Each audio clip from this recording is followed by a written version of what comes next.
Now let's run our DMX. So just like we daisy chained our power, running from the power strip in and out to this light, we can do the same with our DMX cables.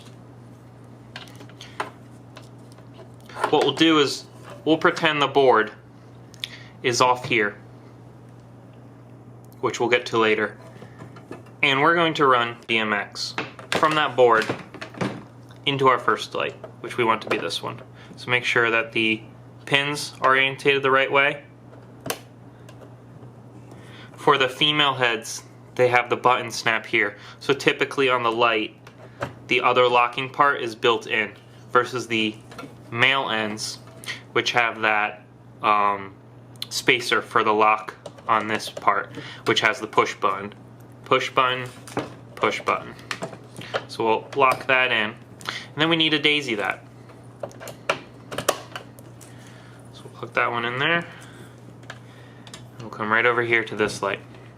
And we'll see all of our ins are separated on this side, and all of our outs are separated on that side. We'll do the same, we'll match those up, lock them in place.